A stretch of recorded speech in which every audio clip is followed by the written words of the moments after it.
Very happy to be welcoming as my special guest this week a man who has had a tremendous career as a trainer. 31 years.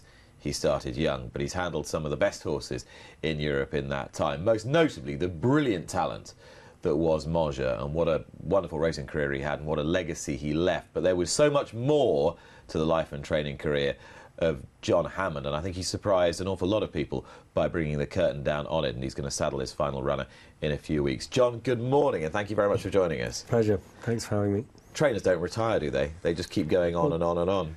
You know, retire's a big word. I'm stopping training, I'm not retiring, I'm going to be doing some other stuff, but yes, you know, I mean, I think some die in harness, some kind of fizzle out, and some take a view and stop and do other things. And you're probably always a man who's taken a view, aren't you, insofar as you've always been proactive rather than reactive to a situation? Listen, I've been very lucky. It's been great. I've had a fantastic time, had some great horses. I don't think I ever intended to do it forever. You know, cliche it may be, but it is a 7-day-a-week job. And life flies by us all, so there's other stuff to do, hopefully. What's been the most enjoyable part of training racehorses? What have you enjoyed the most? Without doubt, the good horses. You know, it's magic when you've got a good horse, and it's fantastic. And you were lucky enough to get good horses quite early on. Just tell us a little bit about how training came to you, if you like. I spent a lot of my childhood in Ireland, so, you know, I was riding ponies, going hunting, going racing in my early teens, and got hooked on it pretty early on, really. But did you think then, yeah, this is what I want to do? Did you think you wanted to be a trainer? I wasn't sure. I was always terrified, to be honest with you, of the idea of training, and I always thought one day I could give it a go and see, and if it didn't work, you know, I'd stop and do something else. But in the end, I sort of, having spent a couple of years with Andre, I took the plunge and off I went. 2 years with Andre Fabre must have been incredibly instructive. I say it must have been. Was it terribly instructive? It was. He was fantastic. He was very open. You know, we'd go racing together and we big discussions in his car, and he was my mentor, and we're friends now, which has been great. So yeah, no, he was a big factor. Very hard sometimes to pin down what makes these all-time greats so great, but you'd be better positioned than most people to answer that question as regards Andre Fabre. It's a good question. I mean, I've always said about Andre that if he wasn't training horses, he'd be running a multinational company. He's a highly intelligent man, extremely well organised. You know, obviously got great insight with horses, that goes without saying. And it's, you know, it's always been a big pleasure to watch how he does things. We don't know that much about him as a person, because for all that he's very charming to us in the British media, his relationship with the French media is not always been so good. Is he by nature quite a private person? Yeah, he probably is, but if you sat next to Andre at dinner, you'd have a fascinating time, and you might not even talk about horses. He's got a very great breadth of knowledge on history, politics, anything. You know, he's a very, very interesting man. Given your interest, and given that you said that training's a 7-day-a-week job and you can't really escape it, is that one of the driving forces for sort of shifting your emphasis a little bit, that you just don't want to give your whole life to this? Yes, probably. You know, it's a job of great passion, and it's fascinating, and I always say that I was very, you know, I never woke up on Monday morning wishing it was Friday afternoon, and a lot of people do jobs that make them think like that. So it's been great, but as you know, there are ups and downs, there are magical moments, there are big disappointments, and you know, maybe towards the end I've become a bit too conservative in the way I trained horses. So you've got to acknowledge your faults, I think. So do you think you became more conservative as time went on? Yes, definitely. Yeah. So just tell me how. Well, I think, you know, early on in my career it was probably a strength to be patient with the good horses, but the good horses are relatively few and far between, and I think probably in the end I became too conservative with the average horses, and that's not a good thing. And I suppose, because you started pretty young, didn't you? 24, 25 when you... Yes, I think so, yeah. It's been a very quick 30 years. By nature, at that age, are you quite buccaneering? I think everybody is. I think most people are bigger risk takers when they're young. Certainly I was, yeah. Was it fun in the early days? It was great. No, it was great. I mean, it was as I say, it was, never Monday to Friday. There was always action, always things going on, and I was very fortunate to have some nice horses, and never ever bored. Why France? It was just the way it panned out. I went over for a job with Andre. Initially, I was only going to stay a year, and enjoyed it, stayed the second year, and then, we were going racing together one day, and he said, "What are your plans?" Which was probably a polite way of saying your time's up. And I said, "Well, I thought I'd give it a go in France." And funnily enough, in France, it was easier to start with a handful of horses than in England, I think. You could just rent a few boxes and off you went. And so the licensing process was easier and just easier to get yourself up and running? You didn't have to have a whole yard. I just rented some boxes and bought some saddles and off you went, yeah. And success came quite quickly. You trained for the Wildensteins very early on, didn't you? Yeah, that was pretty short, span. You're not in an exclusive club there. That was in my second year, and I sort of inherited 40 horses all of a sudden, so it was a big change. And then I got sacked in September. So that was a bit of a blow early on. Why did you get sacked? Not enough results. And fortunately, I had horses from my other owners that were winning races, so otherwise I'd have been sunk. Did you know that this was likely to be a fairly short-term arrangement, given what you'd seen? Not really. I mean, I'm sure I made some mistakes with the horses, but looking back, they just weren't much good, And as I say, fortunately, I had my other owners and my other horses that were running and winning races, so that saved me. Were you good at rolling with the punches? Because you get dealt a few blows early on. Just kind of carry on, don't you? I think everybody does, really. And what was the first really talented horse that you had through your hands? Suave Dancer, probably, yeah. And he, of course, won the ARG for you. And how soon did you know that you had something special on your hands? Probably, he just ran 1 to 2, finished 4th, promising run. And then he won his maiden by 8 lengths at 3, first time out. First start at 3, I think that was probably in April. So he looked pretty good then. But as with all these horses, they've got to keep moving up a step, and you can win your maiden easily, and some go on, some don't. What sort of a trainer have you been? Would you describe yourself as a hands-on trainer? Are you very applied to taking each horse gradually through their learning curve? Yes, I mean, I always liked... I was pretty rubbish at training early 2-year-olds, and I always liked horses that progressed and progressed and progressed. And I loved horses with a ton of foot. When you say you were rubbish at training early 2-year-olds, did you try and train early 2-year-olds or not? Well, I did. There was a point in time when I had a couple of early 2-year-old winners, but to be fair, it's not as big a deal in France as it is here. The racing is probably geared more towards 2-year-olds that'll run a bit further, and 3-year-olds and 4-year-olds.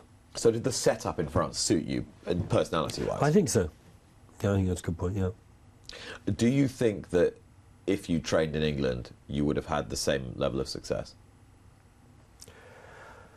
Who knows? It all comes down with having the good horses and maybe being English in France. I was, maybe easier to attract certain owners, I don't know, being slightly the odd one out. It all comes down to the good horses. I mean, almost certainly I wouldn't have had the good horses that I had. I wouldn't have had them in England, no, probably not.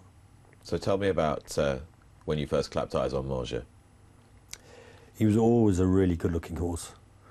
And I trained his half-brother for Jimmy Goldsmith, and I remember when the half-brother won the first time out at 2, so I called him, and, easy call, good news.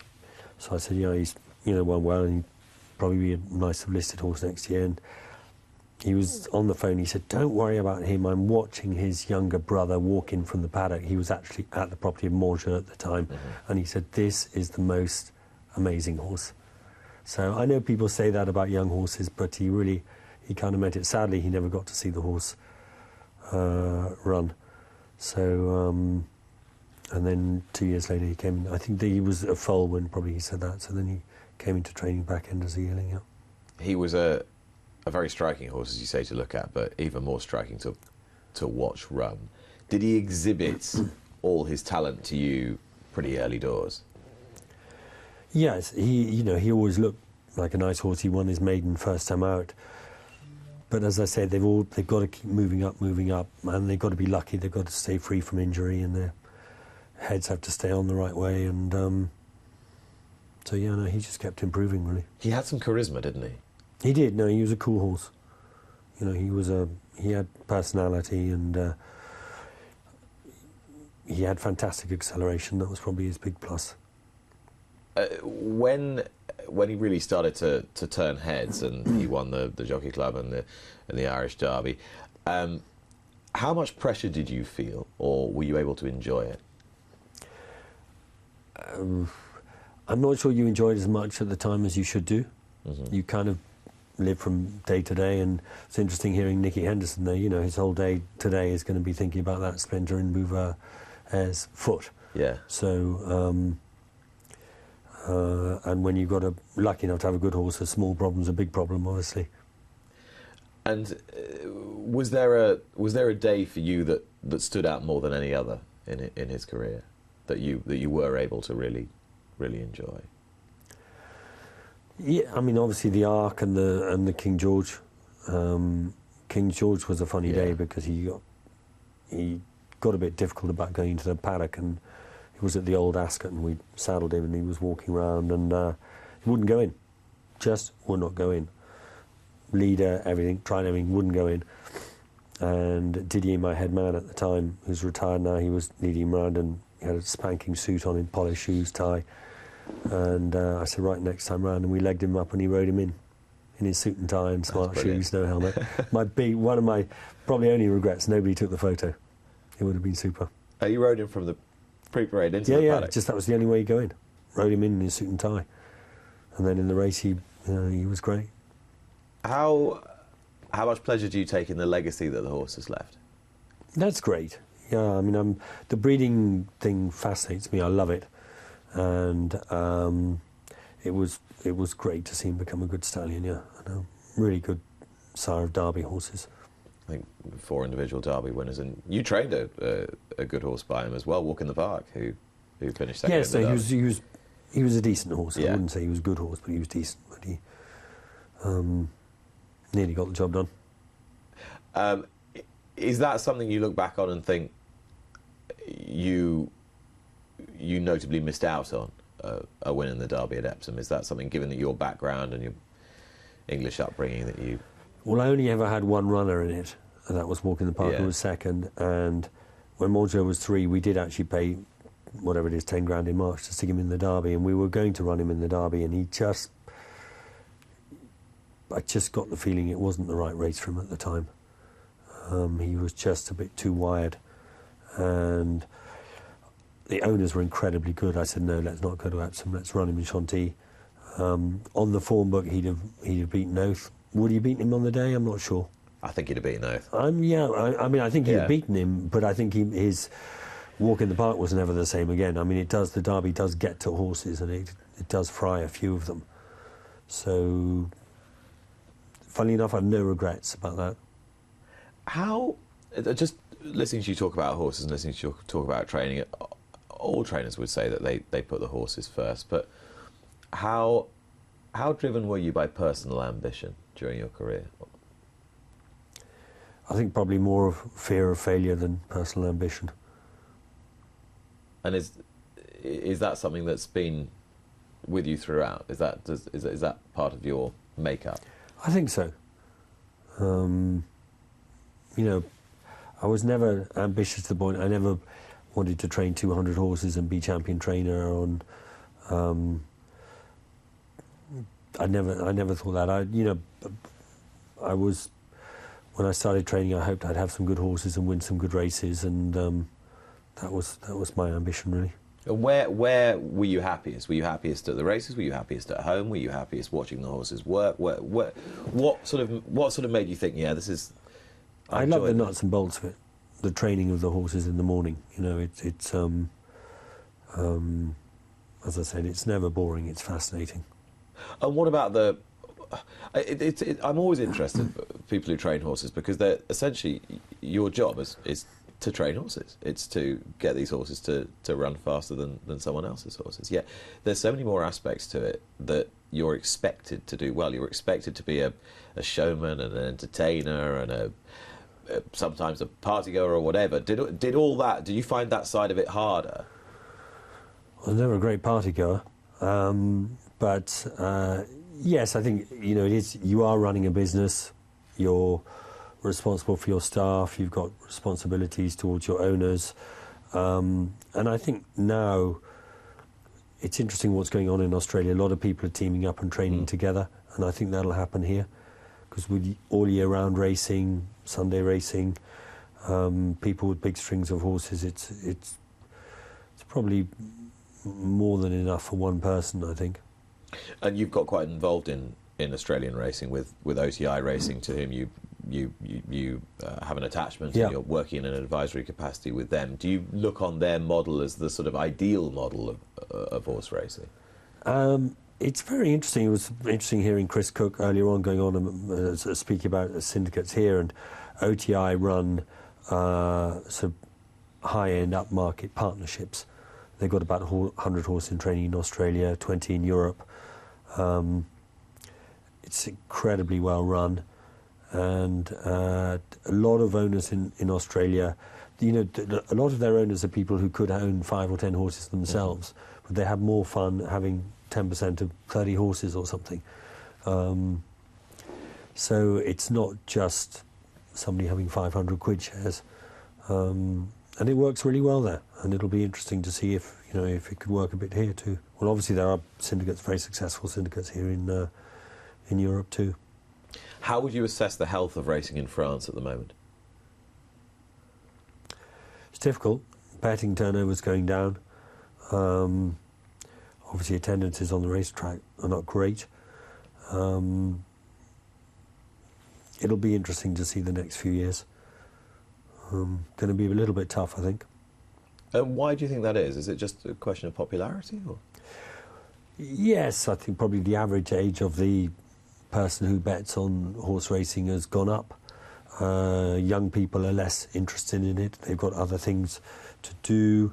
A lot more betting now on football, tennis, that sort of thing. I think one of the great strengths about English racing is that certainly in the big meetings there's this great buzz, and a lot of young people go racing. They enjoy getting dressed up, going racing, having a drink, having a bet, following the horses, and that's, as an outsider looking, I think that's a big strength that English racing has. When you come back to England, do you enjoy the sport here? Yes, I do. I like racing everywhere. Racing in Australia, racing in America, racing here. It's difficult when you go to Ascot or Goodwood or York. If you're into horses and racing, it's difficult not to enjoy it.